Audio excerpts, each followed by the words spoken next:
Una comparación entre Shemot y Vayikra. Vamos a comparar ahora algunos aspectos que se presentan entre Shemot y Vayikra. En primer lugar tenemos que Elohim habla sobre el monte Sinai y Elohim habla en el tabernáculo. Esto es la diferencia entre estos libros. Existen algunas diferencias significativas, ¿no es cierto? La primera que queremos hacer notar es justamente ver desde dónde Elohim está hablando y dirigiéndose al pueblo. En Shemot, él habló sobre el monte Sinai, un monte desolado, ¿no es cierto? En Vayikra, Elohim habla en el tabernáculo, el cual es un edificio ya, donde él va a hacer su morada. A estas alturas debemos preguntarnos, ¿dónde está Elohim en el libro de Vayikra? ¿Sí? En Bereshit, en un sentido general, Elohim estaba en los cielos, ¿no es cierto? En una forma bastante general estaba allá.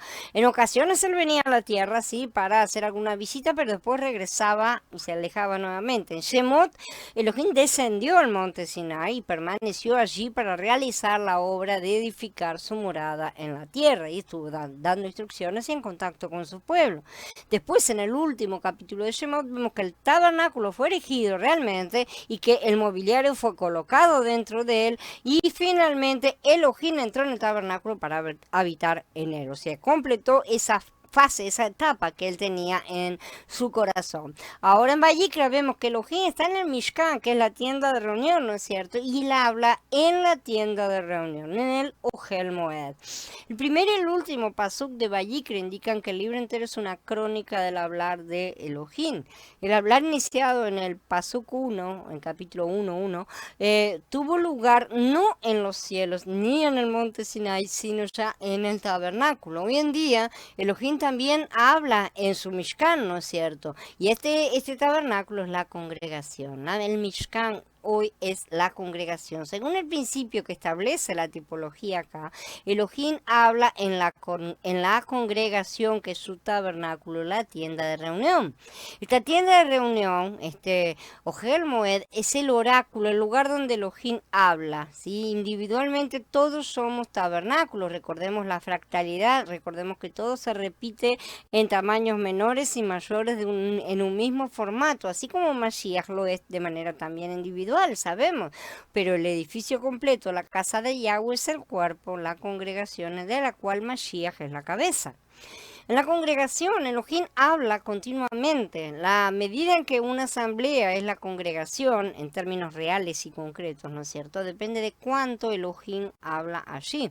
Si habla mucho la gente, entonces Elohim no tiene espacio. Si el hablar de Elohim no está presente en cierto grupo, es difícil que pueda ser considerado una congregación y tal vez puede ser llamado de una reunión, ¿no es cierto?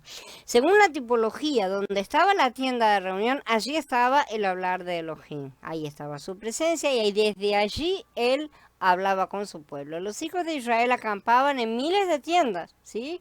Pero Elohim hablaba únicamente en una de ellas, en una tienda única, el Ohel Moed. La única señal que distinguía a la tienda de reunión era que allí Elohim hablaba. Ahí él se reunía con su pueblo. Con que su pueblo no se reunía con todo el pueblo, evidentemente, sino que se reunía con sus representantes. En ese momento, Moshe y Aarón, y luego fueron los sacerdotes. La tienda y todo su mobiliario era algo que se podía realmente copiar o reproducir, pero no el hablar de Elohim. Uno puede tener una tienda falsa, una copia, pero el hablar de Elohim no se reproduce, no puede ser imitado, ni copiado, ni reproducido. Este mismo principio se aplica hoy en día. En la congregación hay muchas cosas que pueden ser imitadas, copiadas, hasta reproducidas, ¿no es cierto? Falseadas, pero hay una sola cosa que no se puede imitar, el hablar de Elohim. Sin eso no está su presencia.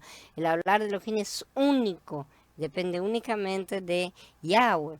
Supongamos que un día Aarón se molestara con Moshe, ¿no es cierto? Se pelearan y porque Moshe tomaba la delantera en la tienda de reunión y con la ayuda de otro grupo de israelitas, que estaba lleno, ¿no?, de grupos que se querían abrir, hiciera otro tabernáculo.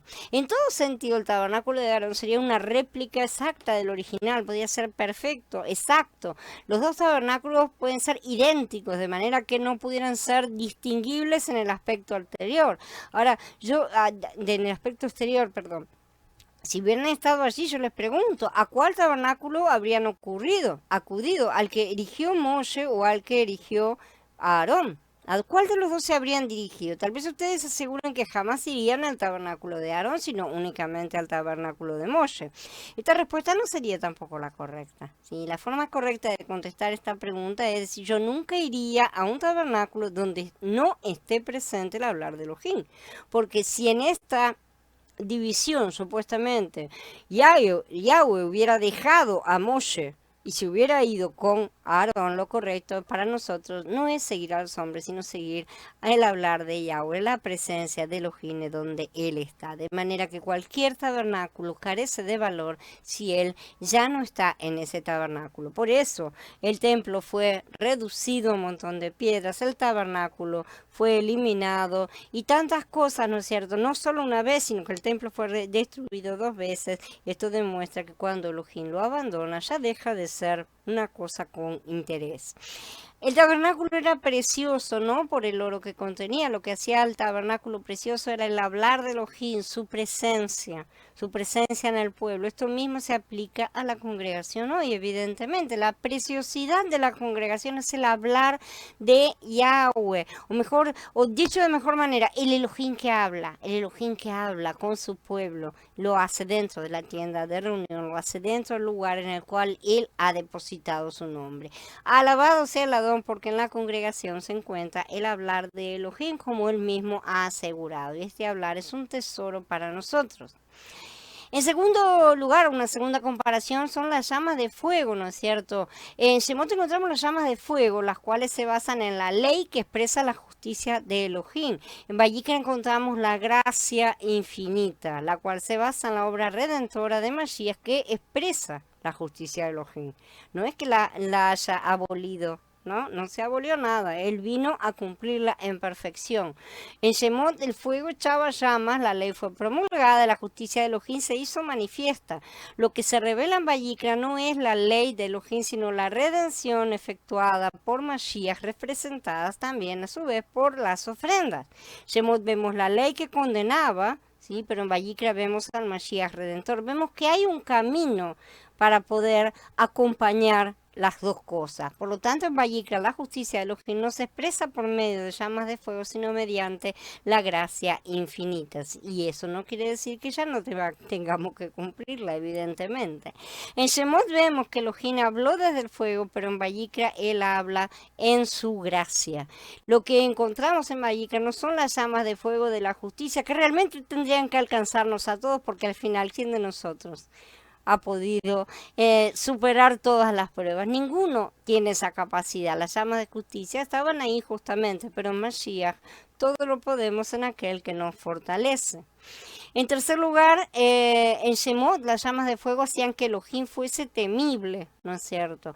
En Vayikra la redención que es efectuada por Mashiach hace que Elohim sea accesible. Ese fuego pasa a consumir los pecados, pero no al pecador, digamos, no a la persona. La persona al contrario deja de ser pecadora, es limpiada. Por supuesto que en el Tanaj fue parcialmente, pero con Mashiach sabemos que lo es en plenitud. Entonces, en Shemot Elohim era un Elohim terrible todavía, temible porque la condena estaba sobre los cuerpos que ya tenían el pecado en sí mismo, ¿no es cierto? Y por ese motivo muchos no se atrevieron a acercarse a él. En Vayikra, la redención que es efectuada por Mashiach, que va a ser históricamente hablando, ha hecho posible que las personas no solo se aproximen y se acerquen a Elohim, sino que también coman juntamente con Él. Es decir, que tengan comunión e intimidad con Él. Muchos israelitas de sano corazón realmente la tuvieron a través de estas cosas parciales. Hoy en la congregación Elohim es accesible, es verdaderamente accesible, lo cual no quiere decir que sea un viva la pepa y que podamos hacer lo que queramos. De cualquier manera necesitamos guardar sus ordenanzas, porque Él no cambia, pero ahora tenemos un apoyo, una fuente a partir de la cual podemos alimentarnos, constituirnos de Mashiach y cumplir las cosas en su justicia y no en la nuestra. Ahora también podemos tener contacto con Elohim, intimidad, comunión con Él para disfrutar a Mashiach con Él. Y esta es la revelación que encontramos en el libro de Vayikra.